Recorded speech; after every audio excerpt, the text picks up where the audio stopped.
నమస్తే, welcome to 99 TV. Delimitation తోటి south నష్టపోబోతోందా, north ఎక్కువ లాభపడబోతోందా? ఈ సందేహాలు అయితే చాలా ఎక్కువగా వినిపిస్తున్నాయి. ప్రత్యేకించి దక్షిణాది రాష్ట్రాల్లో మనకి ఎంపీ సీట్ల సంఖ్య తగ్గిపోతుంది, నార్త్ విపరీతంగా లబ్ధి పొందబోతోంది. స్పెక్యులేషనా, వాస్తవమా, అర్ధసత్యమా, నమ్మలేని నిజమా అంటే ఇప్పుడే చెప్పలేం. ఎందుకంటే పూర్తిగా జనాభా ప్రాతిపదికన చేయబోయే ఈ పాపులేషన్ సెన్సస్ ఆధారంగా చేయబోయే ఈ వ్యవహారంలో అయితే కనుక నష్టపోవటం అనే మాట ఖచ్చితంగా కనిపిస్తోంది. బట్ ఏ మేరకు నష్టపోతోంది, ఇలాంటి విషయాలన్నిటి మీద మనం చర్చించడానికి మనతో ఉన్నారు సెఫాలజిస్ట్ ఇంద్రనీల్ రెడ్డి గారు. ఇంద్రనీల్ రెడ్డి గారు నమస్తే. నమస్తే సార్. చాలా స్పెక్యులేషన్స్ వస్తున్నాయండి డీలిమిటేషన్కి సంబంధించి. చాలామంది రాజకీయ నిరుద్యోగులకైతే మంచి ప్లాట్ఫామ్ కాబోతోంది పోస్ట్ డీలిమిటేషన్ తర్వాత. ప్రత్యేకించి తెలుగు రాష్ట్రాల వరకు మనం మాట్లాడితే కొత్తగా 84 మంది ఎమ్మెల్యేలు, 28 మంది ఎమ్మెల్సీలు, 2 తెలుగు రాష్ట్రాలకు సంబంధించి సో రాబోతున్నారు. అండ్ 33% మహిళా రిజర్వేషన్ల వల్ల అయితే 126 మంది మహిళలకు ఎమ్మెల్యేలుగా అవకాశం, 43 మంది మహిళలకు ఎమ్మెల్సీలుగా అవకాశం. 2 తెలుగు స్టేట్స్కి సంబంధించి చెప్తున్నానండి. ఏపీలో అసెంబ్లీ సీట్స్ 175 నుంచి 225కి, తెలంగాణలో 119 నుంచి 153 వరకు పెరగబోతున్నాయి. ఇదంతా కూడా పాపులేషన్ సెన్సస్ ఆధారంగా వేస్తూ వస్తున్న లెక్కలు స్టాటిస్టిషియన్స్, మీ బోర్డు సెఫాలజిస్టులు చెప్తున్నమాట. ఎంతవరకు కరెక్ట్ అయి ఉండొచ్చు? మీకు ఎమ్మెల్యే స్థానాలు వచ్చేసరికి ఒక పార్లమెంట్లో ఎన్ని ఎమ్మెల్యే స్థానాలు ఉండాలి అనేది బేసికల్లీ స్టేట్ ఎలక్షన్ కమిషన్కి మనం రిక్వెస్ట్ పెట్టుకునే దాన్ని బట్టి నేషనల్ ఎలక్షన్ కమిషన్ పర్మిషన్ ఇచ్చేదాన్ని బట్టి అది ఎక్స్టెండ్ చేసుకోవచ్చు సార్. అవి ఎన్నైనా ఉండొచ్చు. అంటే పార్లమెంట్లు మాత్రమే డీలిమిటేషన్లో మేజర్గా కీ రోల్ ప్లే చేస్తాయి. ఇప్పుడు మీరు కానీ ఎగ్జాంపుల్ తీసుకుంటే, ఇప్పుడు ఆంధ్రప్రదేశ్లో కానీ తెలంగాణలో కానీ ఒక పార్లమెంటు పరిధిలో ప్రస్తుతం 7 అసెంబ్లీ స్థానాలు ఉన్నాయి. అదే మీరు మహారాష్ట్ర కానీ బీహారు అలాంటి రాష్ట్రాలకు వెళ్తే ఒక పార్లమెంటు పరిధిలో 6 అసెంబ్లీ స్థానాలు మాత్రమే ఉన్నాయి. సో జనాభా ప్రాతిపదికన చేసేటప్పుడు కూడా అంటే మనం పరిపాలన సౌలభ్యం కోసం మన రాష్ట్ర ప్రభుత్వం మనం అసెంబ్లీ స్థానాలను పెంచుకోవాలి అనుకుంటే పెంచుకోవచ్చు. దానికి పర్మిషన్ ఇస్తారు డెఫినెట్లీ. ఇప్పుడు ఆల్రెడీ ఎప్పుడైతే బైఫర్గేషన్ రాష్ట్ర విభజన జరిగిందో అప్పటి నుంచి కూడా మనకి డీలిమిటేషన్ పెండింగ్ ఉంది. అసెంబ్లీ స్థానాలు పెంచుకునే అవకాశం అయితే ఉంది. కాకపోతే ఏమైంది అంటే నేషనల్ డీలిమిటేషన్ ఎప్పుడైతే జరుగుతుందో నేషనల్ లెవెల్లో, అంటే పార్లమెంట్ల డీలిమిటేషన్ జరుగుతుందో ఆ టైంలోనే మన రాష్ట్రంలో ఉన్న అసెంబ్లీల పెంపు కూడా ఉంటుంది. ఎందుకంటే అది ఒక దేశవ్యాప్తంగా జరిగే దాంట్లోనే ఇంక్లూడ్ చేస్తారు. అది సపరేట్గా కూడా చేసుకోవచ్చు. కాకపోతే ఇప్పుడు ఆల్రెడీ దేశవ్యాప్తంగా జనగణన ప్రారంభం అయిపోయింది కాబట్టి వాళ్ళు డీలిమిటేషన్ చేసేటప్పుడే మనకు కూడా కలిపి చేస్తారు. స్పెషల్గా మళ్ళీ దానికి టైం కేటాయించి చేయకుండా. ప్రస్తుతం కానీ మీరు తీసుకుంటే 2024 పార్లమెంటు ఎన్నికల్లో మీకు ఒక్క నిమిషం 97 కోట్ల ఓటర్లు నమోదయ్యారు. అంటే 543 పార్లమెంటు స్థానాల్లో, అంటే మొత్తం 545 అయితే 2 స్పెషల్ కేటగిరీ, 543 పార్లమెంట్లకు ఎలక్షన్ జరిగింది. అందులో ఒకటి ఏకగ్రీవం అయింది. ఓవరాల్గా ఏంటంటే 97,66,00,000 ఓటర్స్ నమోదయ్యారు. కానీ ఓట్లేసిన ఓటర్లు ఎంతమంది? కేవలం 64 కోట్ల మంది మాత్రమే ఓటేశారు దేశవ్యాప్తంగా పార్లమెంట్ ఎన్నికల్లో తీసుకుంటే. ఇప్పుడు ఏమవుతుంది? ఇది 2024 పార్లమెంటు ఎన్నికల యొక్క పరిస్థితి. దేశవ్యాప్తంగా ఇప్పుడు జనగణన స్టార్ట్ అయింది. ఈ జనగణన బట్టి మరలా డీలిమిటేషన్ జరుగుతుంది. అంటే ఏమిటంటే పట్టణ ప్రాంతాల్లో పాపులేషన్ పెరిగిపోతుంది, గ్రామీణ ప్రాంతాల్లో పాపులేషన్ తగ్గిపోతుంది. మళ్ళీ జనసాంద్రతను బేస్ చేసి ఈ డీలిమిటేషన్ జరుగుతుంది. ఈ డీలిమిటేషన్ జరిగే ప్రక్రియలో ఏమవుతుంది అంటే జనాభా అధికంగా ఉన్న వాళ్ళకి ఎక్కువ పార్లమెంట్లు రావటం, జనాభా తక్కువ ఉన్న ప్లేసుల్లో తక్కువ పార్లమెంట్లు వచ్చే పరిస్థితి. ఇక్కడ ఇంద్రనీల్ గారు ఒక విషయం, 1971 ఒకసారి మనం కనుక జాగ్రత్త చూస్తే కొంత సదరన్ స్టేట్స్ రేషనల్గా ఆలోచించడం మొదలెట్టినాయి. సో అంటే 2 పిల్లలతోటి సరిపుచ్చుకోవడం అనేది, దాంతో గణనీయంగా తగ్గినాయి దక్షిణాది రాష్ట్రాల్లో. ఇప్పుడు 2 రాష్ట్రాలుగా విడిపోయినప్పటికీ ఆంధ్ర తెలంగాణలో కానీ, పుదుచ్చేరి, తమిళనాడు, కర్ణాటక, కేరళలో కానీ జనాభా గణనీయంగా తగ్గిపోయింది. ఇప్పుడున్న లెక్క పారామీటర్ ఏంటంటే 15 లక్షల మందికి ఓటర్లకి ఒక అసెంబ్లీ సెగ్మెంట్. వేరేజ్ ఇప్పుడు అదే లెక్క తీసుకెళ్ళి మీరు ఉత్తరప్రదేశ్, బీహార్ చేస్తే ఏమవుతుంది? అక్కడ విపరీతంగా పెరిగిపోతున్నాయి, అసెంబ్లీ స్థానాలు పెరుగుతున్నాయి, పార్లమెంట్ స్థానాలు కూడా. యూపీ ఇప్పుడు 80 ఉన్నాయి కదా, నీకు 70 పెరుగుతాయట. బీహార్ 40 ఉన్నాయి, ఇంకో 35 పెరగబోతుంది, గుజరాత్ 26, ఆల్మోస్ట్ డబుల్ కాబోతుంది. సో ఇలా పెంచుకుంటూ పోతే వాళ్ళకి పెరిగేదేమో 225, మనకు వచ్చేప్పటికి 65 అవుతుంది. అంటే బేసికలీ సార్ అంత స్థాయిలో పెరగవు అనేది నా ఆలోచన. అంటే నాకున్న నాలెడ్జ్ వైజ్ చూసుకుంటే అంత స్థాయిలో stick to that 15 lakhs population అంటే స్టిక్ అయితే మీరు అనేది అది. కాకపోతే 2024 పార్లమెంట్ ఎలక్షన్ల యొక్క డేటా అయితే మనం తీసుకొని చూస్తే ఒక ఆంధ్రప్రదేశ్ అంటే ఈ తెలుగు రాష్ట్రాల గురించి ఫస్ట్ నేను చెప్తాను, ఆ తర్వాత నేషనల్ వైడ్ కూడా ఎక్స్ప్లెయిన్ చేస్తాను మీకు. ఆంధ్రప్రదేశ్లో ఒక పార్లమెంటుకి నమోదైన ఓట్లు తీసుకుంటే మీకు 16,72,000 ఓట్లు యావరేజ్ అనమాట. అంటే రాష్ట్రం మొత్తం నమోదైన ఓట్లు డివైడెడ్ బై ఉన్న 25 పార్లమెంటు స్థానాలని తీసుకుంటే 16,72,000 ఓట్లు యావరేజ్గా ఒక పార్లమెంటుకి నమోదైనవి, ఒక ఏపీకి సంబంధించి. అదే మీకు తెలంగాణకు వచ్చేసరికి ఒక పార్లమెంటు పరిధిలో 19,71,000 ఓట్లు నమోదైనవి, రిజిస్టర్డ్ ఓట్స్. అందువలన ముందు ఈ రెండింటిని కంపేర్ చేస్తే మనం ఆంధ్రప్రదేశ్ కంటే కూడా తెలంగాణలో పెరిగే పార్లమెంట్లు ఛాన్సెస్ ఎక్కువ ఉంటాయి. 15 నుంచి 22 పెరుగుతాయంట అక్కడ. అదే నేను ఇంకొంచెం డీటెయిల్గా ఎక్స్ప్లెయిన్ చేస్తాను. అయితే ఆంధ్రాలో 16 లక్షల ఓట్లు ఏ విధంగా అయితే నమోదైనయో పోలింగ్ అంటే ఓట్లు వేసిన వాళ్ళు ఎంతమంది అది చూసుకుంటే మీకు 13,50,000 మంది ఓట్లు వేశారు. నమోదైన 16,72,000 ఓట్లు యావరేజ్లో మరలా 13,50,000 మంది ఓటు వేశారు. అదే తెలంగాణకు వచ్చేసరికి మీకు 19,71,000 మంది నమోదైనా కూడా ఓట్లు వేసిన వాళ్ళు కేవలం 12,94,000 మంది. మీకు అర్థమైంది డిఫరెన్స్ నేను ఎందుకు చెప్తున్నాను? ఎందుకు అంటే 19 లక్షలు నమోదైనా కూడా ఓట్లు వేసిన వాళ్ళు 13 లక్షలు కూడా లేరు. 16 లక్షల మందే ఉండా కూడా ఓట్లు వేసిన వాళ్ళు ఏమో 13.5 లక్షల దాకా ఉన్నారు ఆంధ్రప్రదేశ్లో. కానీ ఇక్కడ ఓన్లీ జనసాంద్రతని ఆధారంగా చేసుకుని డిలిమిటేషన్ జరిగితే ఆంధ్రప్రదేశ్ కంటే కూడా తెలంగాణకి ఎక్కువ అంటే ఇప్పుడు ఉన్న సీట్లతో కాదు నేను కంపేర్ చేసేది. ఒకవేళ ఆంధ్రప్రదేశ్లో 2 పెరిగినాయి అనుకోండి, తెలంగాణలో 3 పెరిగే అవకాశం ఉంటుంది. ఎందుకు? ఆ పర్సంటేజెస్ ఆ ఓట్ల యొక్క నమోదును బేస్ చేసి ఉంటుంది. అయితే ఇప్పుడు కానీ మీరు ఇందాలన్నారు ఏది ఉత్తరప్రదేశ్లో ఏకంగా ఒక 40 సీట్లు 45 సీట్లు పెరిగే అవకాశం 70 అండి, 80 నుంచి 70 అంటున్నారు కదా. అంటే ఎంత అవుతుంది? 150 అవుతుందండి. ఇవన్నీ కూడా ఊహాగానాలు సార్. యాక్చువల్గా నేను చెప్తాను చూడండి. ఉత్తరప్రదేశ్లో నమోదైన ఓట్లు వచ్చేసి 18,77,000. అంటే తెలంగాణలో ఒక పార్లమెంటుకి యావరేజ్గా నమోదైన ఓట్ల కంటే కూడా తక్కువ ఓట్లే నమోదైనవి. అంటే ఉన్న ఓటర్ల సంఖ్య నేను చెప్తుంది, నమోదైనవి అంటే టోటల్ ఓట్స్. కానీ పోలింగ్ వచ్చేసరికి 10 లక్షలే వాళ్ళ దగ్గర. అంటే ఒక పార్లమెంటుకి పోల్ అయ్యింది 10 లక్షలు. ఒకవేళ నమోదైంది తీసుకున్నా కూడా మన ఆంధ్రప్రదేశ్ కంటేనో ఒక తెలంగాణ కంటేనో కర్ణాటక కంటేనో మధ్యప్రదేశ్ కంటేనో అలా భారీ ఎత్తున ఓటర్లు నమోదైన పరిస్థితి కూడా ఏం లేదు. ఎక్కడెక్కడ భారీగా ఉండారు ఓటర్లు నమోదైన వాళ్ళని ఎక్కువగా తీసుకుంటే బీహారు, మీకు రాజస్థాన్లో ఒక పార్లమెంటుకే 21,56,000 ఉండారు, ఢిల్లీలో 21 లక్షల పైన ఉండారు నమోదైన ఓటర్సు, మధ్యప్రదేశ్లో 19 లక్షల పైన ఉండారు, మహారాష్ట్రలో 19 లక్షల పైన ఉండారు, తెలంగాణలో 19 లక్షల పైన ఉండారు.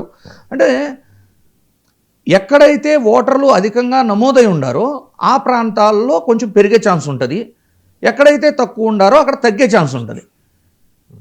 ఈ ప్రాతిపదికన కానీ తీసుకుంటే పార్లమెంటు స్థానాలు భారీ స్థాయినేం పెరగవు. ఎందుకు పెరగవు అని చెప్తున్నాను అంటే నేను ప్రెజెంట్ 2024 పార్లమెంట్ ఎన్నికల్లో దగ్గర 16 లక్షల నుంచి 20 లక్షల మధ్య ఓటర్లు ఒక పార్లమెంటు స్థానంలో ఉన్నారు ఓటర్లుగా. ఒకవేళ ఇప్పుడు కూడా ఒక 16 నుంచి 20 లక్షల ఓటర్లనే ప్రాతిపదికన తీసుకుంటే కొన్ని రాష్ట్రాలు 1-2 స్థానాలు అంటే తగ్గుతాయి పార్లమెంట్లు, కొన్ని రాష్ట్రాల్లో 3-4 పార్లమెంట్లు పెరుగుతాయి. అంతేగాని భారీ స్థాయిలో 545 పార్లమెంటు స్థానాలు. ఇంద్రనీల్ గారు ఒక్క నిమిషం. ప్రధానమంత్రి నరేంద్ర మోడీ అయోధ్యలో బాలరాముడి మందిరం దగ్గర ఉన్నారు. కొద్దిసేపు అక్కడ జరుగుతున్న పూజా కార్యక్రమాలు చూసి మళ్ళీ ఆయన అక్కడ పూజ నిర్వహిస్తున్నారు. ఎందుకంటే ఈరోజు చాలా ప్రతిష్టాత్మకంగా భావించి అక్కడ పూజాది కార్యక్రమాలు అయోధ్యలో రామ మందిర నిర్మాణం పూర్తి స్థాయిలో కంప్లీట్ అయినట్టుంది. అంటే ఆ రోజు ప్రారంభించినప్పుడు ఇంకా అరాకొరా పనులు మిగులు ఉన్నాయి కాబట్టి ఈరోజు వచ్చారు. కంప్లీట్ అయిపోయిన తర్వాత వచ్చి పూర్తి స్థాయిలో పూజాధికారులు ధ్వజారోహణం కూడా ఉంది. ధ్వజారోహణం కూడా చేయించిన తర్వాత ఆలయానికి పరిపూర్ణత చేకూర్చే ప్రక్రియ అది. ధ్వజారోహణం అయిందంటే దేవతలు నేరుగా వచ్చి స్వామిని సేవించుకోవడానికి అవకాశం ఉన్న విశేషమైన కార్యక్రమంగా దాన్ని చూస్తారు. దానికోసం ప్రధానమంత్రి నరేంద్ర మోడీ వచ్చారు, ఆర్ఎస్ఎస్ చీఫ్ మోహన్ భగవత్ కూడా ఉన్నారు. తీర్థ ప్రసాదాలు స్వీకరిస్తున్నారు, స్వామికి సేవా కైంకర్యం చేసుకుంటున్నారు అక్కడ బాలరాముడికి. సో నిజంగానే ఇది దేశం మొత్తం చూసి ఆనందించే క్షణం. అయోధ్య రాముడి కోసం మరి వందల సంవత్సరాల తరబడి జరిగిన విశేషమైన పోరాటం తర్వాత నిర్మితమైన ఆలయం అయోధ్యలో. సో దానికి ఎన్డీఏ ప్రభుత్వం మొత్తానికి వాళ్ళ ఇచ్చిన హామీ మేరకు ఆలయ నిర్మాణం చేశారు.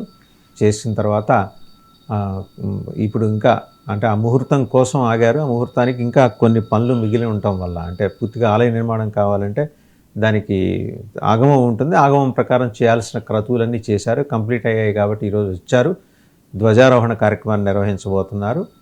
అండ్ ప్రధానమంత్రితో పాటు ఆర్ఎస్ఎస్ చీఫ్ చూశారు కదా ఆలయం ఎంత అలంకారం కానీ ఆలయ శైలి కానీ నిర్మాణ శైలి కానీ మనం చూడవచ్చు. పూర్తి స్థాయిలో కట్టుదిట్టమైన భద్రతా ఏర్పాట్లు చేశారు. ఇప్పుడు ప్రస్తుతం ఏంటంటే ప్రదక్షిణం పరిక్రమ అంటారు, పరిక్రమ చేస్తున్నారు. తర్వాత మరి జనసందోహం అక్కడికి బోడంత మంది భక్త జనసందోహం హాజరయ్యారు కాబట్టి వారందరి సమక్షంలో ధ్వజారోహణం జరుగుతుంది. ఇప్పుడు సో ధ్వజారోహణం జరుగుతుంది. సో మొత్తం ఆ విజువల్స్ కనుక చూస్తే పూర్తిగా అంటే మనకి మీరు గమనించే ఉంటారు, దక్షిణాదికి ఉత్తరాదికి ఏంటంటే ఆలయ నిర్మాణ శైలిలో వ్యత్యాసం ఉంటుంది. మన దక్షిణాదిలో పూర్తిగా విభిన్నమైన సంప్రదాయం, అంటే ఆగమాలు ఆచరించే ఆగమాలు ఒకటే అయినప్పటికీ కూడా నిర్మాణ శైలి విభిన్నంగా ఉంటుంది. ఉత్తరాది మీద ఎక్కువగా ఏంటంటే వందల సంవత్సరాలు ఇన్వేజన్స్కి లోబడి ఉండటం వల్ల రకరకాల నిర్మాణాకృతులు అక్కడికి వచ్చి చేరినాయి. విదేశాల నుంచి వచ్చిన శిల్పులు కూడా వీటిలో ఈ నిర్మాణంలో పాల్గొని ఉండి ఉంటారు. ఇదే అని కాదు, స్వాతంత్రానికి పూర్వం కూడా నిర్మితమైన ఆలయాలు చూస్తే మనకు తెలుసు. చాలా ఆలయాలు ఇప్పటికి మనం ఆలయం అని పిలుస్తాం, వాళ్ళు మందిరం అని పిలుస్తారు. ఎందుకంటే ధ్వజస్తంభం ఉంటేనే ఆలయం, ధ్వజస్తంభం లేకపోతే మందిరం అనేది నిర్దిష్టంగా ఆగమ శాస్త్రం ప్రకారం చెప్పుకుంటూ వస్తుంటారు. సో ఈరోజు ధ్వజారోహణం కూడా జరగబోతోంది కాబట్టి పరిపూర్ణంగా ఇది ఆలయం పూర్తి స్థాయి ఆలయం. బాలరాముడు అక్కడ వేయించేసి ఉన్నాడు. బాలరాముడి తర్వాత మొత్తం అంటే ఆయన చదువు, అభ్యాసం, తర్వాత గురువుల శుశ్రూష మొత్తం అక్కడే అయోధ్యలో మ్యాక్సిమం గడిపారు ఆయన. సో అవన్నీ కూడా తలుచుకుంటూ దానికి తగ్గట్టుగా చూస్తున్నాం. బాలరాముడి ఆయన విగ్రహం కూడా చూస్తున్నాం. వేద పండితులు అందరూ కూడా అక్కడ చేరి ఉన్నారు. ప్రతి ఒక్క క్రతువు కూడా పూర్తిగా అయోధ్య రామాలయానికి సంబంధించి ఆగమం ఏది అవలంబించారో ఆ ఆగమం ప్రకారమే అక్కడ క్రతువు నిర్వహిస్తున్నారు. పూజాధికాల్లో ఎటువంటి లోపము జరగకుండా అన్ని జాగ్రత్తలు తీసుకున్నారు. కరసేవ చేసిన తర్వాత, అంటే స్వామిని సేవించుకున్న తర్వాత ఆ పరికరాన్ని మరి తిరిగి వారికి ఇచ్చేస్తున్నారు, స్వామి దగ్గరికి చేరుస్తున్నారు. అండ్ ప్రధానమంత్రి నరేంద్ర మోడీ కానీ ఆర్ఎస్ఎస్ చీఫ్ మోహన్ భగవత్ కానీ ఇవాళ ఎక్కువసేపు అక్కడే అయోధ్య ఆలయంలోనే గడపబోతున్నారు. మళ్ళీ తీర్థ ప్రసాదాలు స్వీకరిస్తున్న సందర్భం కూడా మనం చూసాం. సో ఓవరాల్గా ఏంటంటే అయోధ్యలో జరుగుతున్న క్రతువుకి సంబంధించి కార్యక్రమం. సో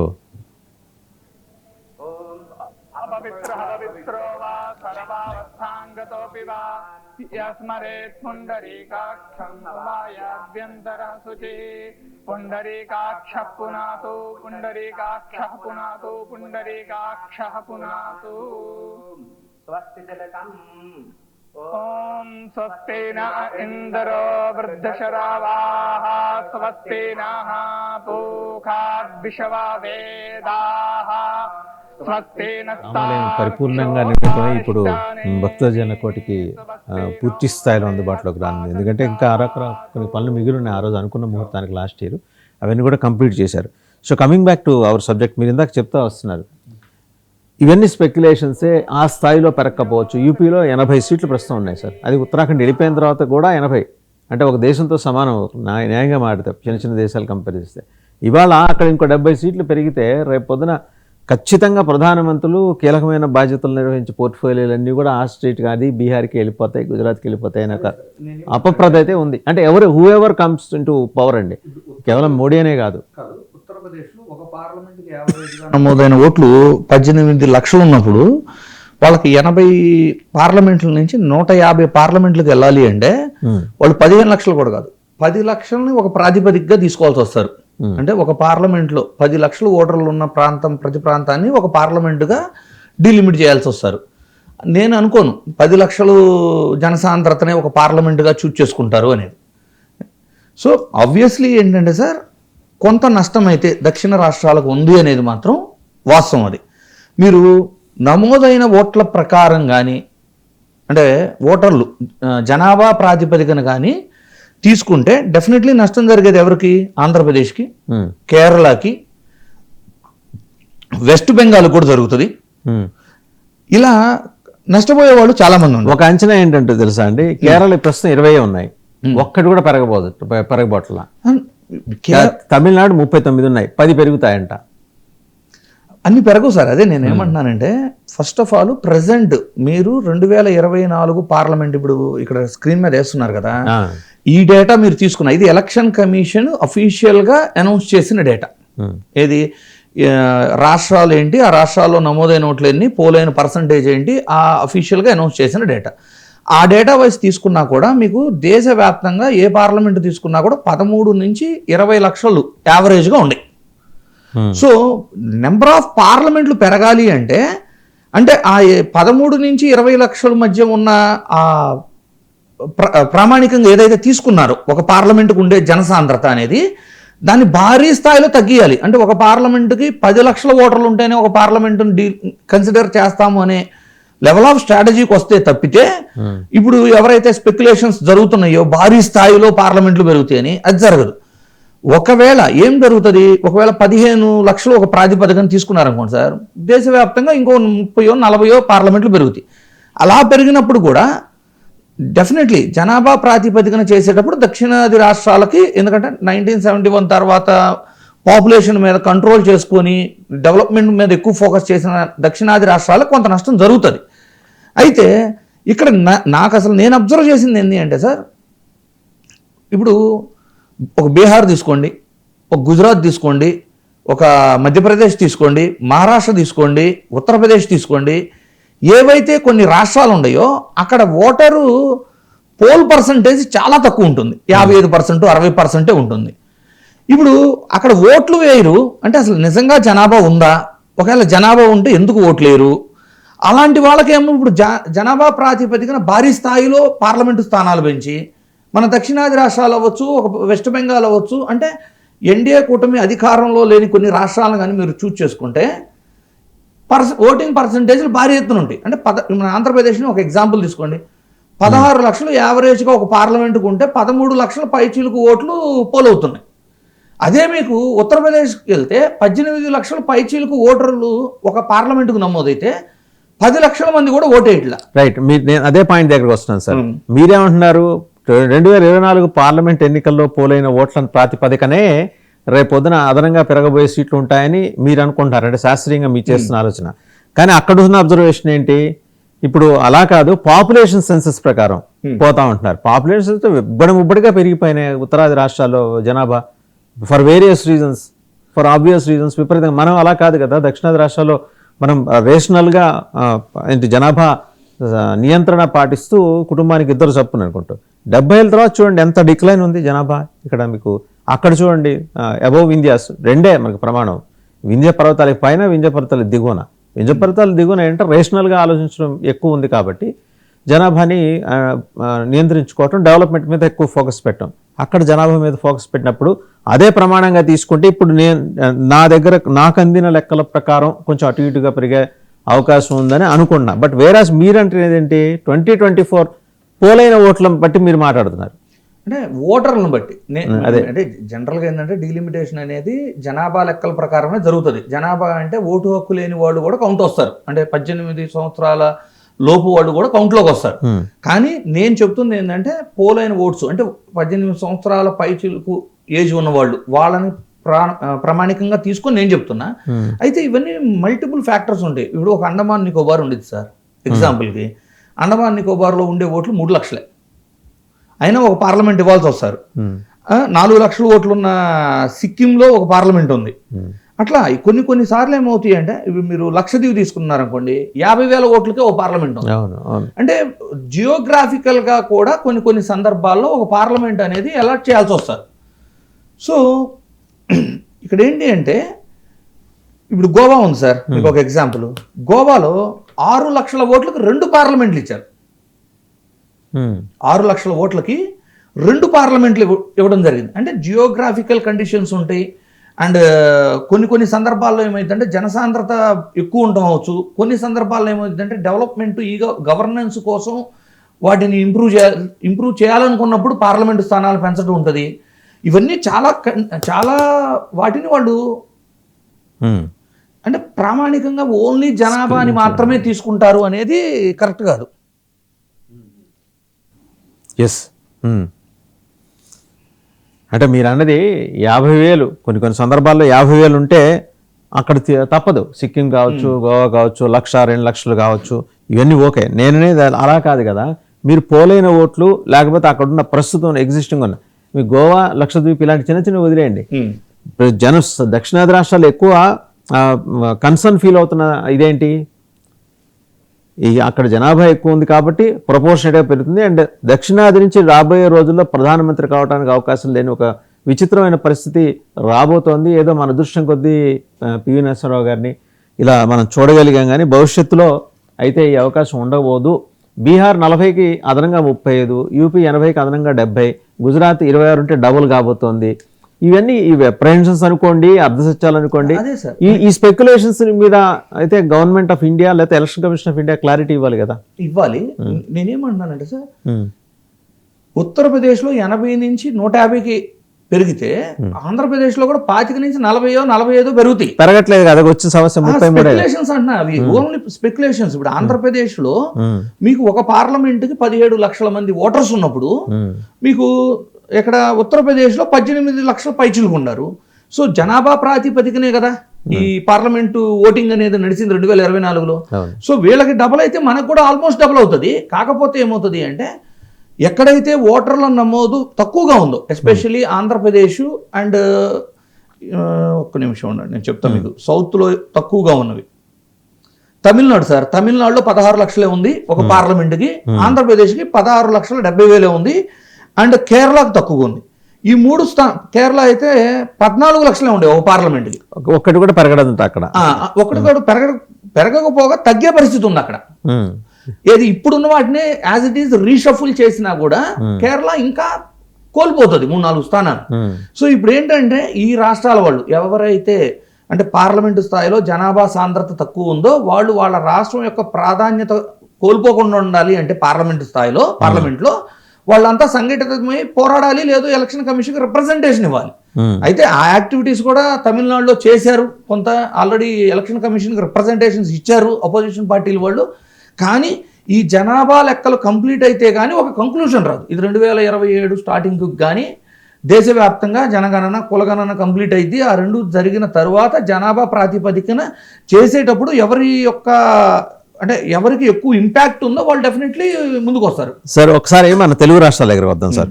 ఇప్పుడు కనుక చూస్తే తెలంగాణ అసెంబ్లీలో మహిళల సీట్లు ప్రస్తుతం 10 ఉన్నాయి, అవి 51కి పెరిగే అవకాశం.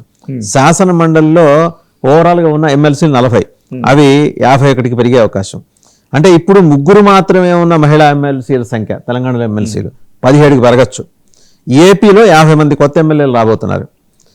రాజధాని ప్రాంతం కృష్ణా గుంటూరు జిల్లాల్లోనే ఇప్పుడు 33 మంది ఉంటే మళ్ళీ 12 కొత్త స్థానాలు రాబోతున్నాయి, అంటే 45కి పెరుగుతుంది. రాజధాని ప్రాంతం ఎలా ఇన్ఫ్లుయెన్స్ చేయబోతోందో హైదరాబాద్కి వచ్చేప్పటికి ఇక్కడ కూడా రాజధాని ప్రాంతం ఇన్ఫ్లుయెన్స్ చేయబోతుంది. ఎందుకంటే జిహెచ్ఎంసీలో 1.5 crores పాపులేషన్, టోటల్ తెలంగాణ జనాభా పాపులేషన్ 4.25 కోట్లు, 4,25,00,000.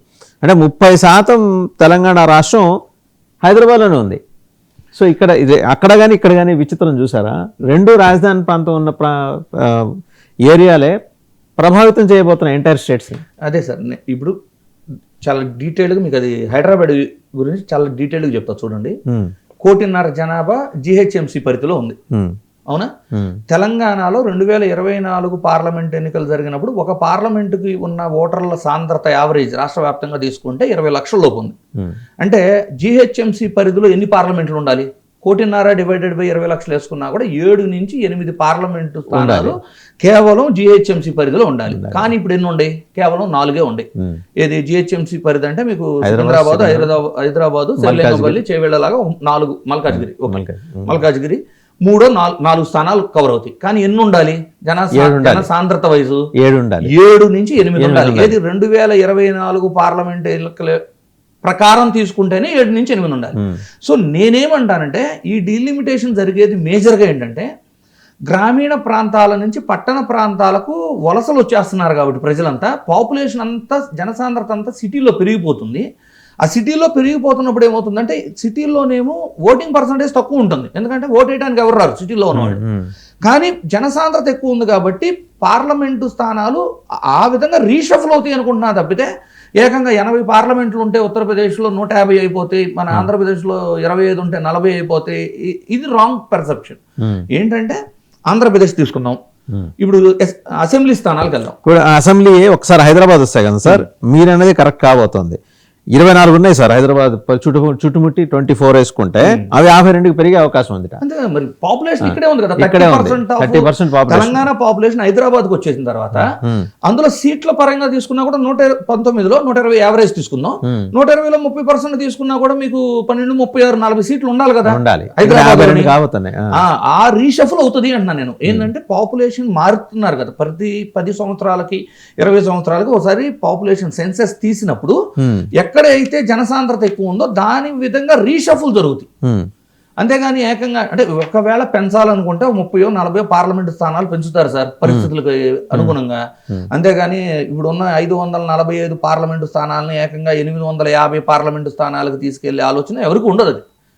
అది కానీ కొత్త పార్లమెంటు దగ్గర 900 మందిని అకామిడేట్ చేయడానికి కట్టారుగా కొత్త పార్లమెంటు. అంటే కట్టడం వేరు సార్, కానీ అలా లెక్క కూడా 850కి పెరుగుతుందని ఒక ఆలోచన. అంటే మేబీ ఒకటే సార్, ఒకవేళ పరిపాలన అనేది గవర్నెన్స్ ఎప్పుడైనా కూడా తక్కువ మంది జనాలకి ఒక సపరేట్ కలెక్టరేట్ ఆఫీస్ అవ్వచ్చు, ఒక జిల్లా అవ్వచ్చు, ఎవరు చేసినా కూడా అంటే డిలిమిటేషన్స్ చేసేటప్పుడు జిల్లాలు పునర్విభజించిన లేదు కొత్తగా రెవెన్యూ డివిజన్స్ తయారు చేసిన కొత్త జిల్లాలు ఏర్పాటు చేసిన ఎందుకు చేస్తారు? గవర్నెన్స్ అనేది ఈజీగా ప్రజలకు చేరటానికి.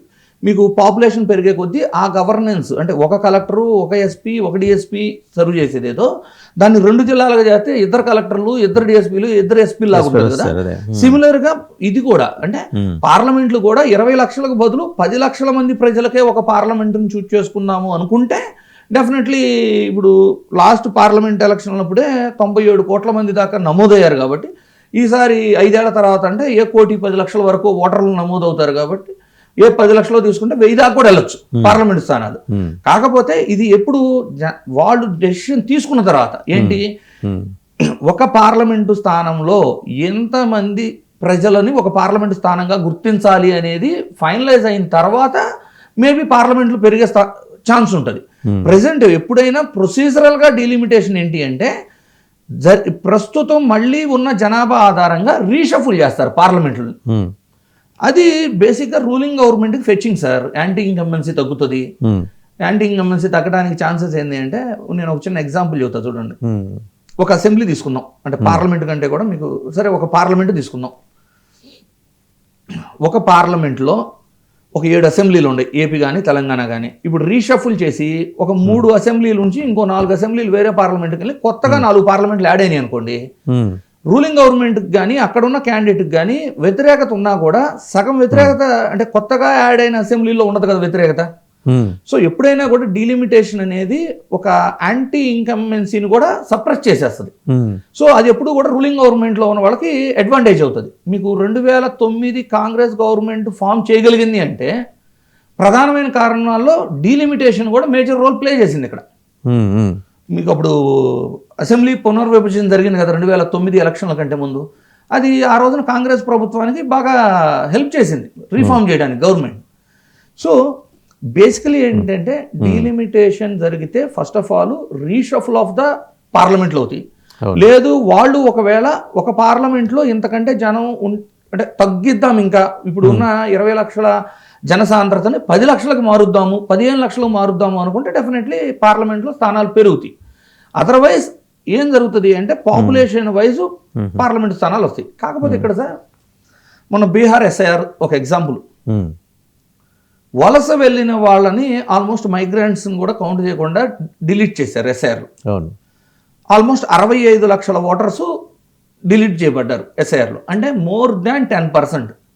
అసలు నాకున్న క్వశ్చన్ ఏంటంటే 2024 పార్లమెంట్ ఎన్నికల్లో 97 కోట్ల మంది ప్రజలుంటే మీరు దేశమంతా ఎస్ఐఆర్ నడిపితే అందులోనే 10 కోట్లు తగ్గిపోతే కొత్తగా యాడ్ అయ్యేది కూడా 10 కోట్లే ఉన్నప్పుడు పార్లమెంటు స్థానాలు పెంచాల్సిన అవసరం ఏముంది అసలు? Very basic question. ఒకసారి మనం మహారాష్ట్ర చూద్దాం సార్. మహారాష్ట్ర మ్యాప్ కనుక చూస్తే ప్రస్తుతం 48 ఎంపీ సీట్లు ఉన్నాయి. కొత్తగా 25 ఎంపీ సీట్లు అక్కడ రాబోతున్నాయట. మీరు జాగ్రత్తగా గమనిస్తే మహారాష్ట్ర పార్లమెంట్ ఎలక్షన్లు అయిపోయిన తర్వాత అసెంబ్లీ జరిగినాయి. అసెంబ్లీ జరిగే సమయానికి దగ్గరగా 65 నుంచి 80 లక్షల మంది మధ్య ఓటర్లు పెరిగారు. సో ప్రపోర్షనేట్గా మళ్ళీ 25 ఎంపీ సీట్లు రాబోతుంటే మనకు కూడా అట్నే రావాలిగా. రావాలి సార్, రావాలి కదా. అదే నేను చెప్తుంది ఏంటంటే మహారాష్ట్రకో న్యాయం, 48 పార్లమెంట్లు ఉన్నాయి వాస్తవం. అయితే 2024 పార్లమెంట్ ఎన్నికల్లో ఒక పార్లమెంటుకు నమోదైన ఓటర్లు 19,40,000 మంది. సరే, అసెంబ్లీ ఎన్నికల సమయానికి 1 కోటి ఓట్లు పెరిగినాయి అనుకుందాం. 1 కోటి ఓట్లు పెరిగినా కూడా 20 లక్షల కంటే లోపే ఉండారు కదా. పార్లమెంట్ వైపు తీసుకుంటే ఒక పార్లమెంట్కి 20 లక్షల మందే కదా ఉంది. 20 లక్షల ఓటర్లని ప్రెసెంట్ చాలా రాష్ట్రాల్లో ఉన్నారు కదా. ఇప్పుడు తెలంగాణలో 20 లక్షల మంది ఉన్నారు ఒక పార్లమెంట్కి, బీహార్లో ఉండారు, రాజస్థాన్లో ఉండారు, ఢిల్లీలో ఉండారు. నేనేమంటున్నానంటే ప్రెసెంట్ పార్లమెంట్లో ఏ పార్లమెంట్ తీసుకున్నా 14 బేసిక్గా అంటే రాష్ట్రాలకు వెళ్ళిపోతే మనం ఏది కేంద్రపాలిత ప్రాంతాల లాంటి వాటిని వదిలేసి మేజర్ రాష్ట్రాలకు వెళ్తే 16 నుంచి 20 లక్షలు అనేది ప్రామాణికంగా ఉంది. సో వాళ్ళకి పెరిగితే మనకి పెరుగుతాయి, డెఫినెట్లీ పెరుగుతాయి. అది 2 రీజన్స్. ఒకటి రీషఫుల్ అన్నా జరుగుతుంది, లేని పక్షాన్ని ఏం జరుగుతుంది అందరికీ పెరుగుతాయి. అంటే వాళ్ళు ఒకవేళ జనసాంద్రతను తగ్గించి పార్లమెంట్లో ఏర్పాటు చేద్దాం అనుకుంటే అందరికీ పెరుగుతుంది. కానీ ఈ టోటల్ సినారియో ఎలా ఉంది అంటే సార్, ఓట్లు వేయకపోయినా జనాభా లెక్క ప్రకారం చూసుకుంటేనేమో ఎన్డీఏ అధికారంలో ఉన్న రాష్ట్రాల్లోనేమో సీట్లు పెరిగే పరిస్థితి, అంటే షఫుల్లో కూడా, అంటే కొంతమందికి తగ్గితే కొంతమందికి పెరుగుతాయి, ఉన్న వాటిని షఫుల్ చేస్తే. వాళ్ళైతే సేఫ్గా ఉన్నారు కండి. ఇప్పుడు స్టాలిన్ కన్సర్న్ కానీ పినరయి విజయన్ కన్సర్న్ కానీ ఏంటి, కేరళ అయితే మీరు చెప్పిన దాని ప్రకారం 20 కూడా ఉండకపోవచ్చు, ఉన్న వాటిని మళ్ళీ షఫుల్ చేస్తారు. ఒకసారి గుజరాత్ చూద్దాం, 26 ఎంపీ సీట్లు సంఖ్య రెట్టింపు కావచ్చు అంటున్నారు. అంటే 52, బీహార్లో 40 ఉన్నాయి, ఇంకా 35 పెరుగుతాయంట. సరే, ఒకసారి సౌత్కి వద్దాం. తమిళనాడు 39, గుడిలో మెల్ల 10 సీట్లు పెరుగుతున్నాయి. కేరళ 20 సీట్లు, ఒకటి పెరగడం కూడా కన్నా కష్టం అంటే మీరేమంటున్నారు, తగ్గడం కూడా తగ్గొచ్చు అంటున్నారు. కర్ణాటకలో 28, ఇప్పుడే ఒక ఎగ్జాంపుల్ చూద్దాం, ఇది కంప్లీట్ చేస్తాం. కర్ణాటకలో 28 ఉన్నాయి ఎగ్జిస్టింగ్, 13 పెరుగుతాయంట. సౌత్ మొత్తం ఎన్ని పెరుగుతాయి? ఉజ్జాయింపుకి ఇప్పుడు ఇచ్చిన 36 పెరుగుతాయి. సౌత్ మొత్తం ఉండే సీట్లన్నీ అప్పుడు 164. యూపీ బీహార్ 2 కలిపి 225 ఉన్నాయి కదా ఇప్పుడు పెరిగే వాటితో. ఇది గనక చూస్తే leave about other things, political assumptions, allegations పక్కన పెడితే అన్యాయం స్పష్టంగా కనిపిస్తుంది కదా ఇక్కడ.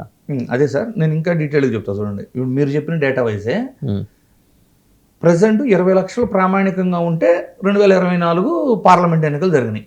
రేపు కానీ 15 లక్షలను పారామీటర్గా తీసుకున్నారు అనుకుందాం. అంటే 1/3 ఆఫ్ ద సీట్స్ పెరుగుతాయి.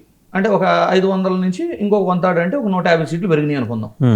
కేరళ విషయానికి వచ్చేసరికి ఒక పార్లమెంట్కి వాళ్ళ దగ్గర ఉందే 14 లక్షల ఓటర్స్, అంటే 0 పెరగకపోగా ఇంకప్పుడు కూడా తగ్గుతాయి వాళ్ళకి. ప్రెసెంట్ ఉన్న వాటిని రీషఫుల్ చేస్తేనే కేరళ 4 పార్లమెంట్ స్థానాలు కోల్పోయింది సార్. ప్రెసెంట్ 20 ఉండయి, ఉన్న వాటిని యాజ్ ఇట్ ఈజ్గా దేశవ్యాప్తంగా మళ్ళీ యావరేజ్ తీసి రీషఫుల్ చేస్తే 4 పార్లమెంట్ స్థానాలు కోల్పోయింది. తెలంగాణకి ఏ ప్రాబ్లం లేదు, 2 కంపల్సరీ పెరుగుతాయి. వాళ్ళకి ఏంటంటే ఒక పార్లమెంట్లో 19 లక్షల పైన ఓటర్లు ఉన్నారు, రీషఫుల్ చేసినా కూడా 2 పెరుగుతాయి. కానీ ఆంధ్రప్రదేశ్ 2 కోల్పోతుంది, తెలంగాణ కోల్పోతుంది, తెలంగాణ కాదు తమిళనాడు కోల్పోతుంది, 25, 23 అయిపోతాయి. ఏం సార్ 23 అయిపోతాయి అప్పుడు. ఆంధ్రప్రదేశ్ కూడా. ఎందుకంటే 16 లక్షల మంది కదా ఓటర్స్ ఉంది ఒక పార్లమెంట్కి యావరేజ్గా, ఉమ్, వాళ్ళకి తగ్గుతాయి. అదే మీరు వెస్ట్ బెంగాల్ తీసుకున్నారనుకోండి, ఉమ్, వాళ్ళకి పెరగవు. అదే ఒక చిన్న ఎగ్జాంపుల్ చెప్తా చూడండి. ఉమ్, జనాభా ప్రాతిపదికన కాకుండా పోలింగ్ పర్సంటేజ్ల మీద కానీ డిలిమిట్ చేశారనుకోండి, చేయరు. అది చేయరు, నేను చెప్తాను చేయరు. వాళ్ళకి అనుకూలంగా ఉండే చూసుకుంటారు కదా. ఒకవేళ అలా చేశారనుకోండి, బెనిఫిట్ అయ్యే వాళ్ళలో టాప్ మోస్ట్ బెనిఫిట్ ఎవరంటే వెస్ట్ బెంగాల్. ఏకంగా ఇప్పుడు ఉన్న వాటిని రీషఫుల్ చేస్తేనే పోలింగ్ పర్సంటేజ్ వైజ్ తీసుకుంటే వాళ్ళకు ఒక 9 పెరుగుతాయి, ఉమ్. ఆంధ్రప్రదేశ్కి ఒక 3 పెరుగుతాయి. ఎందుకంటే పర్సంటేజ్లు చూడండి, ఆంధ్రప్రదేశ్లో ఎలక్షన్ మీరు అంటే కాయిన్కి రెండు వైపులా చెప్తున్నారు మీరు. పోలింగ్ పర్సంటేజ్ పెరిగితే పెరిగిన పోలింగ్ పర్సంటేజ్ ప్రమాణంగా తీసుకుంటే ఒక లెక్క సార్, లేదు జనాభా తీసుకుంటే చెప్పేస్తా చూడండి. జనాభా పోలింగ్ పర్సంటేజ్లు పెరిగిన కాడ పెంచితేనేమో మొత్తం యాంటీ ఎన్డీఏ రాష్ట్రాలన్నీ పెరుగుతాయి సార్. ఉమ్, జనాభా సాంద్రత వయసు తీసుకుంటేనేమో ఎన్డీఏ అధికారంలో నేను పెరుగుతాయి సార్. ఉమ్. ఇది 2024 పార్లమెంట్ ఎన్నికల డేటా వైజే నేను చెప్తుంది. అదే అధికారికంగా రిలీజ్ చేసిన అధికారికంగా ఎలక్షన్ కమిషన్ రిలీజ్ చేసిన డేటా వైజు అంటే ఓట్లు ఎక్కువ అధికంగా ఎక్కడ ఉన్నాయి అంటే ఎన్డీఏ అధికారంలో ఉన్న కాడ ఉంటాయి. కానీ అక్కడ పోలింగ్ పర్సంటేజ్లు చాలా తక్కువ ఉన్నాయి. అంటే ఓట్లు వేసేవాళ్ళేమో ఒక పార్లమెంట్కి 10 లక్షలు కూడా వేరు. అదే ఎన్డీఏ అధికారంలో లేని దగ్గర ఉండేదేమో 16 లక్షలు 14 లక్షలు, ఓట్లు వేసేవాళ్ళేమో 13 లక్షల దాకా ఓట్లు వేస్తుంటారు. సో ఫస్ట్ ఇవి చాలా రెక్టిఫై చేసుకోవాల్సిన అవసరం ఉంది ఎలక్షన్ కమిషన్ అయితే. ఒకవేళ అదే అంటే వీళ్ళు కంక్లూజన్ ఏంటి, ఈ లెక్కలు వేస్తున్న వాళ్ళ కంక్లూజను పార్లమెంట్లో దక్షిణాది వాటా 32 నుంచి 20% పడిపోతుంది. ఇది చాలా ఇబ్బందికరమైన పరిస్థితి. రేపొద్దున ప్రధానమంత్రి కాదు ఇంకా ప్రతిదానికి మనది బెగ్గింగ్ బౌల్ తీసుకొని ఢిల్లీ వెళ్లాల్సిన పరిస్థితి అనే భావన అయితే ఉందండి. ఆ అప్రహెన్షన్స్ అయితే రాకూడదు కదా. ఒకటే ఫ్లాగ్ కింద ఉన్నాం, ఒకటే కంట్రీ, ఒకటే పార్లమెంటు, ఈ వివక్షని ఎంతకాలం భరిస్తూ రావాలి దక్షిణాది? సరే, డీలిమిటేషన్ జరిగి ఈ విధంగా జరిగితే అనేది కదా, ప్రస్తుతానికి కూడా అదే పరిస్థితిలో ఉన్నామంట నేను. ఎందుకంటే మీకు సౌత్లో ఉన్న అన్ని పార్లమెంట్లు కలిపితే మీకు బీహారు ఉత్తరప్రదేశ్లో ఉన్న పార్లమెంట్లు 120 ఉంటే మనకు 130 132 ఉంటాయి సౌత్ మొత్తం కలిపితే. సో అక్కడ ఎవరైతే అంటే ఆ 2 రాష్ట్రాలని క్లీన్ స్వీప్ చేసేగానే మన సౌత్ మొత్తం కలిపినా కూడా అంత ఈక్వల్గా లేవు. సో బేసికలీ ఏంటంటే సౌత్ యొక్క ప్రాధాన్యత తగ్గింది అనేది ఇప్పుడు తగ్గలేదు సార్, మొదటి నుంచి అదే పరిస్థితి. కాకపోతే సౌత్లో అయినా నార్త్లో అయినా కూడా పార్లమెంట్ ఎన్నికలకు వచ్చేసరికి ఒక నేషనల్ పార్టీస్కి సపోర్ట్ చేసినంతసేపు ఆ రిప్రజెంటేషన్ అనేది హెల్ప్ అవుతుంది. ప్రాంతీయ పార్టీలు పెరిగే కొద్దీ ఏమవుతుంది అంటే ప్రాంతీయ పార్టీలు కూటమిలాగా ఫామ్ అయ్యి, అంటే నెంబర్స్ తక్కువ ఉంటాయి కదా. ఇప్పుడు ఒక కాంగ్రెస్ తీసుకుందాం, ఒక బీజేపీ తీసుకుందాం సార్, దేశవ్యాప్తంగా ఎవరు గెలిచినా వీళ్ళిద్దరే పోటీలో ఉన్నారనుకోండి పార్లమెంట్ ఎన్నికలకి, డెఫినెట్లీ ఎట్లుంటుందంటే రేపు ఉదయం ఆంధ్రప్రదేశ్లో మళ్ళీ వ్యతిరేకత రాకూడదు కాబట్టి ఎవరు ప్రయారిటీ వాళ్ళకి ఇస్తారు. ఇప్పుడు లోకల్ పార్టీస్ ప్రాంతీయ పార్టీలు పెరిగిపోయే కొద్దీ ఏమవుతుంది, నేషనల్ పార్టీ వాళ్ళు గెలిచిన కాడే ఎక్కువ అంటే నిధులు ఇవ్వటం కానివచ్చు, ప్రయారిటీ అవ్వచ్చు, ఏదైనా వాళ్ళకి ఇచ్చిన ప్రయారిటీ ప్రాంతీయ పార్టీలు గెలిచిన రాష్ట్రాలకు ఇప్పుడు ఉండటం లేదు. ఈ ప్రాంతీయ పార్టీలు కూడా ఏంటి ఒక థర్డ్ ఫ్రంట్ లాగా ఫామ్ అయ్యి రన్ చేసే పరిస్థితులు మనం చూడలేకపోతున్నాం. ఎందుకంటే ఈగోస్ అవ్వచ్చు, ప్రతి ఒక్కళ్ళు నేను పిఎం అవ్వాలనుకోవచ్చు, ఇలాంటి పరిస్థితులు కూడా ఉన్నాయి. సో బేసికలీ ఏంటంటే సౌత్కి ప్రయారిటీ ఆల్రెడీ తగ్గిపోయింది సార్. ఇప్పుడు అసలు ఏ ఇంపార్టెన్స్ ఉంది సౌత్కి ప్రజెంట్ అయినా ఎక్కడ ఉంది? మనకున్న 4 రాష్ట్రాలు 5 రాష్ట్రాలు కలిపి 5 రాష్ట్రాలకి ఉన్న పార్లమెంటు స్థానాలు ఎన్ని ఉన్నాయో అక్కడ 2 రాష్ట్రాలకు కలిపి ఉంటున్నాయి. ఒక రాష్ట్రానికి ఉంటుంది అంటే ఉత్తరప్రదేశ్ తీసుకుంటే ఒక ఉత్తరప్రదేశ్లో 80 పార్లమెంట్లు ఉండేవి సార్. కర్ణాటక, తమిళనాడు, ఆంధ్ర 3 రాష్ట్రాలు కలిపితే ఆవిడ ఒక రాష్ట్రంలో ఉన్న పార్లమెంటు స్థానాలకి సమానం. సో ఉత్తరప్రదేశ్తో మనము అంటే ఉత్తరప్రదేశ్కి ఇచ్చే ప్రయారిటీ మనకి ఇవ్వరు కదా, న్యాచురల్లీ ఇవ్వరు. సో ఇలాంటివి జరగకుండా ఉండాలంటే ఉత్తరప్రదేశ్ని ఏదో అప్పుడు విభజన చేశారు. ఎట్లా అంటే 85 స్థానాలు ఉంటే 5 పార్లమెంట్లని ఒక రాష్ట్రంగా సపరేట్ చేశారు. యాక్చువల్గా చేస్తే ఎలా చేయాలి, 80 పార్లమెంట్లు ఉన్నదాన్ని 2 రాష్ట్రాలకు చేయాలి. చేస్తే అప్పుడన్నా కొంచెం న్యాయం ఉంటుంది మనకి. అంతేగాని అక్కడ 2 రాష్ట్రాలు బీహారు ఉత్తరప్రదేశ్ కలిపి 160 పార్లమెంట్లు సార్. బీహార్లో కొంత భాగం తీసుకెళ్లి జార్ఖండ్ చేశారు, అవి కూడా ఇన్ని మధ్యప్రదేశ్లో కొంత భాగం తీసుకెళ్లి ఛత్తీస్గఢ్ చేశారు. సో ఇప్పుడు ఈ చిన్న చిన్న రాష్ట్రాలన్నీ ఏర్పడినాయి. నేను ఇప్పుడు అనేది ఏంటంటే ఇవాళ ఎలక్షన్ కమిషన్ ఏది ప్రయారిటీగా తీసుకుంటుంది సార్? వాళ్ళకి మనకి రాసి ఉన్నదే కదా సార్, రాజ్యాంగంలోనూ వాళ్ళ రూల్స్ బుక్లో ఏదైతే ఉందో దాన్నే ఫాలో అవుతారు. వాళ్ళు జియోగ్రాఫికల్గా కొన్ని కండిషన్స్ ఏమంటారు ఈ కేంద్రపాలిత ప్రాంతాలకి ఓటర్లతో సంబంధం లేకుండా వాళ్ళ వరకు అలాట్ చేసేస్తారు పార్లమెంట్. అండ్ వాళ్ళు చూసేది జనసాంద్రత మాత్రమే, అంటే జనాభా లెక్కల ప్రకారమే వాళ్ళు డిలిమిటేషన్ చేస్తారు. జనాభా లెక్కన మాత్రమే డిలిమిటేట్ చేసేటప్పుడు అంటే కేవలం నార్త్లోనే పెరగట్లేదు సార్, సౌత్లో కూడా పెరుగుతున్నాయి. ఎందుకంటే సౌత్లో కూడా మీకు తమిళనాడు వచ్చేసరికి 19,71,000 10 పెరుగుతున్నాయి తమిళనాడులో. నష్టపోయేది ఎవరు? ఇందాక మీరు చెప్పిన ప్రకారం మనం 2 ఆంధ్రప్రదేశ్ 2, తెలంగాణ 2 కోల్పోబోతున్నాయి. తెలంగాణ కోల్పోతారు అంటే Tamil Nadu, Kerala, Andhra Pradesh. So first of all ఏంటంటే తెలంగాణ బెనిఫిట్ అయినా వెరీ లిటిల్ బెనిఫిట్ కదండి, చిన్న రాష్ట్రం కాబట్టి లిటిల్ బెనిఫిట్ ఉంటుంది. అంటే భారీ స్థాయిలో బెనిఫిట్ అవటం అంటే డెఫినెట్లీ రాజస్థాన్, మధ్యప్రదేశ్ అంటే వాళ్ళు క్లీన్ స్వీప్ చేసే రాష్ట్రాలు గుర్తుపెట్టుకోండి. మొన్న కూడా 25 స్థానాలు ఉంటే 25కి 25 క్లీన్ స్వీప్ చేశారు. ఇప్పుడు అక్కడేమో 21 లక్షల పైచీలకు ఓటర్లే ఉన్నారు. రేపు జనాభా లెక్క తీసుకుంటే ఇంకా పెరుగుతుంది. సో రాజస్థాన్, మధ్యప్రదేశ్, ఉత్తరప్రదేశ్, బీహార్లో భారీ స్థాయిలో సీట్లు పెరిగిపోయి మనకేమో అంటే వాళ్ళకి 40% పెరిగి మనకి 20% పెరిగింది అనుకోండి సార్, ఇంకా అక్కడే అయిపోయింది ఎలక్షన్. ఇంకా తర్వాత ఫర్ నేమ్ సేక్ వెళ్ళి పార్లమెంట్ ఎలక్షన్లో పార్టిసిపేట్ చేయడమే కానీ బీజేపీ గెలుపు అక్కడే అయిపోతుంది. అండ్ ఇంకోటి గమనించే కనుక అంటే ఒక వెల్కమింగ్ ఇది డెవలప్మెంట్ 33% అనేది ఇంప్లిమెంట్ అయితే ఏపీ వరకు చూస్తే మహిళలకి 75 అసెంబ్లీ సీట్లు రిజర్వ్ అయ్యే అవకాశం ఉంది అవుట్ ఆఫ్ 225.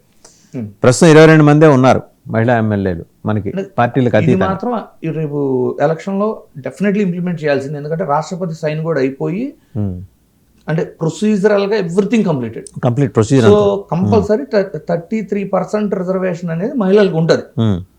ప్రజెంట్ 175లో కంపేర్ చేసినా కూడా వాళ్ళు ఒక 50 స్థానాల పైన పోటీ చేస్తారు. రిజర్వ్డ్ గా వాళ్ళ కేటగిరీ అలాట్ చేసేస్తారు. ఉన్నది మనకి 22 మందే ప్రస్తుతం ఉన్నది 22. సో ఆల్మోస్ట్ 75 సీట్లు రిజర్వ్ అవుతాయి. ఏది ఆంధ్రప్రదేశ్ లో డిలిమిటేషన్ జరిగి ఇంకో 50 సీట్లు పెరిగినాయి అనుకోండి, మీరు అన్నట్లు భారీ స్థాయిలో మహిళలకి ఆ ప్రాధాన్యత అనేది దేశవ్యాప్తంగా వస్తుంది. ఎందుకంటే మహిళా రిజర్వేషన్ 33% అనేది ఇంకో సిమిలారిటీ గమనించారు అంటే 2 తెలుగు రాష్ట్రాలు ఇప్పుడు 30% of Telangana population 1.5 crores Hyderabad పరిధిలో ఉంటే సీట్లు ఏంటి ఇప్పుడు 26 నుంచి 50, 24 నుంచి 52 కాబోతున్నాయి.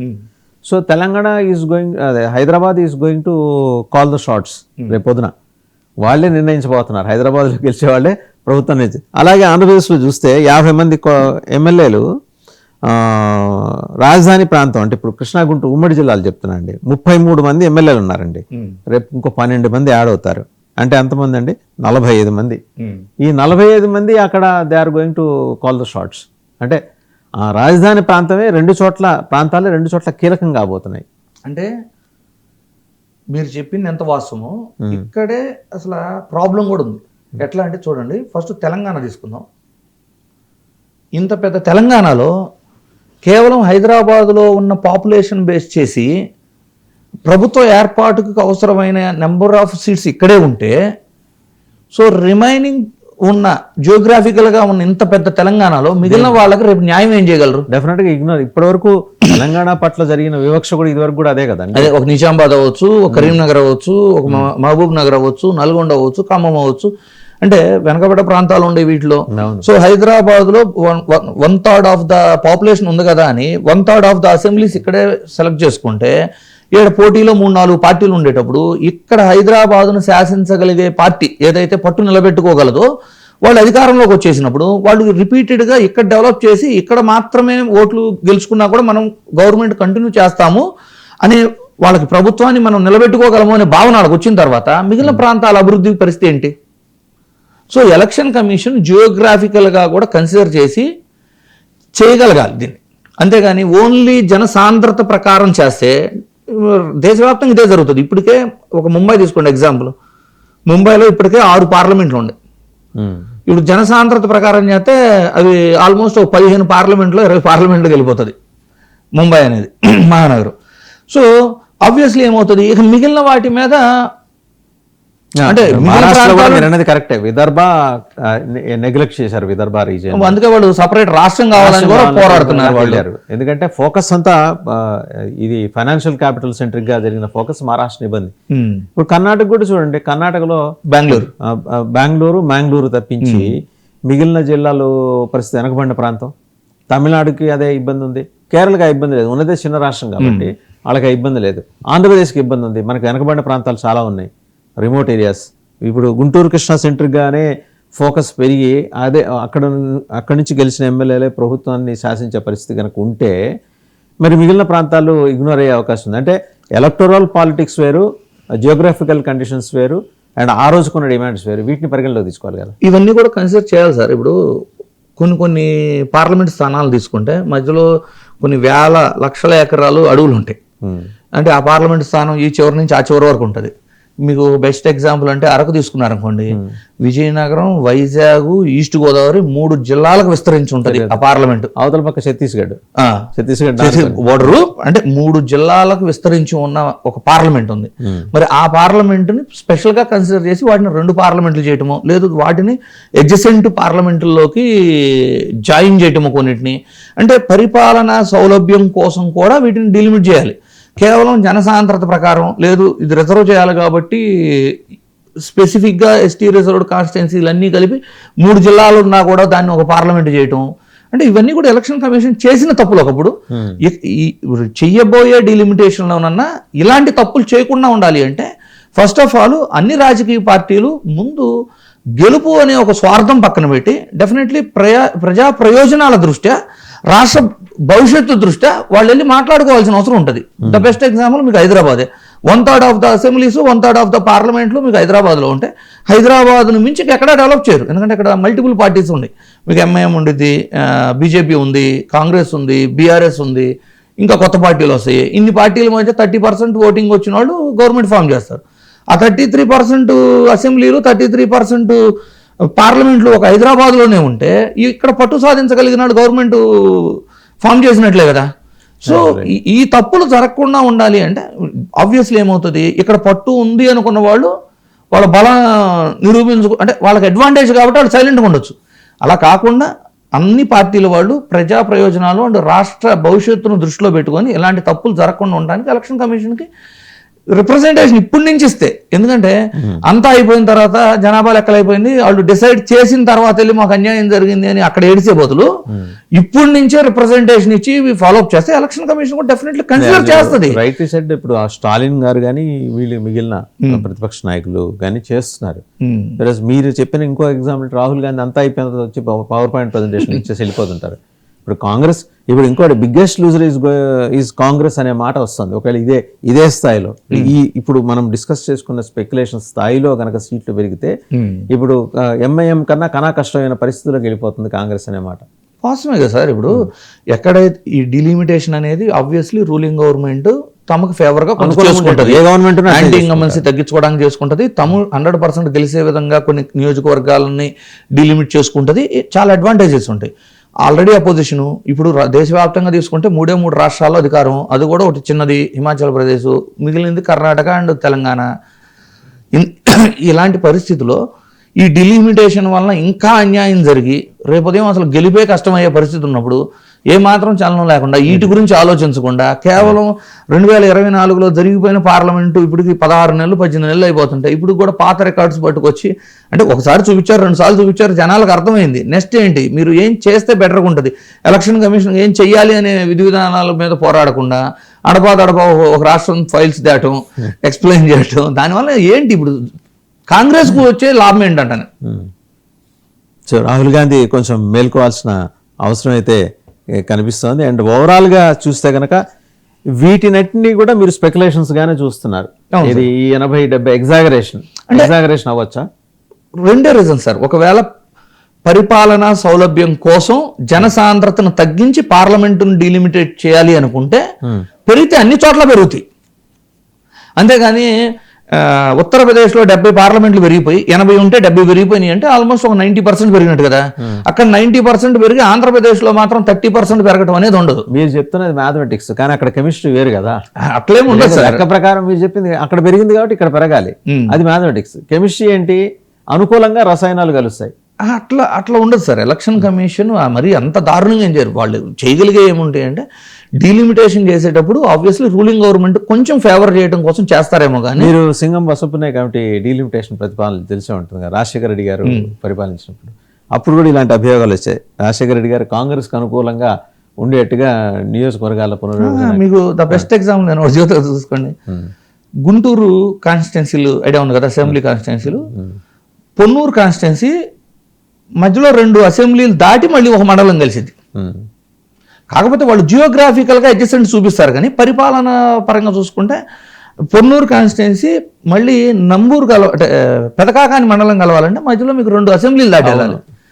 గుంటూరు 2లో ఆ రోజు గెలవటం కోసం ఒక కాలనీలో సగం వరకు తీసుకున్న సిచ్యువేషన్స్ కూడా ఉన్నాయి. అంటే ఎక్కడ వరకు అయితే కాంగ్రెస్ ఓట్లు ఉంటాయి అక్కడ వరకే కన్సిడర్ చేసిన సందర్భాలు కూడా ఉన్నాయి.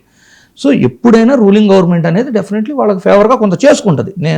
దాన్ని మనం ప్రొసీజరల్గా జరిగే దాంట్లో మనం ఎవరు అబ్జెక్ట్ చేయలేరు, ఎవరు దాన్ని వ్యతిరేకించలేరు. కాకపోతే ఏంటంటే ఎలక్షన్ కమిషన్కి ఇప్పటి నుంచే కొన్ని రిప్రజెంటేషన్స్ తీసుకోవాలి. రైట్, థ్యాంక్ యూ ఇంద్రనీల్ గారు, థ్యాంక్ యూ వెరీ మచ్. చూసాం కదా, అంటే చాలా సమగ్రమైన విశ్లేషణ. ఇప్పటి వరకు అందుతున్న లెక్కల్ని బట్టి చూస్తే కనుక ప్రపోర్షనేట్గానే చేస్తుంది ఎలక్షన్ కమిషన్ ఆఫ్ ఇండియా. డీలిమిటేషన్లో నియోజకవర్గాల పునర్విభజన ప్రపోర్షనేట్గానే ఉంటుంది. ఎక్కడా కూడా ఎగ్జాగరేటెడ్ అండ్ ఇన్ఫ్లేటెడ్ ఫిగర్స్ అయితే కనపడవు. ఇవన్నీ అపోహలు మాత్రమే, అర్ధసత్యాలు కూడా ఉండుండొచ్చు. బట్ రాబోయే రోజుల్లో అది పూర్తి స్థాయిలో ఆ ఎగ్జాగరేషన్ నిజం వాస్తవ రూపం దాల్చకుండా ఉండాలంటే తీసుకోవాల్సిన జాగ్రత్తల గురించి అయితే మరి అప్రమత్తం కావాలి రాజకీయ పక్షాలు అనేది ఇంద్రనీల్ రెడ్డి గారి సూచన. Thank you very much sir.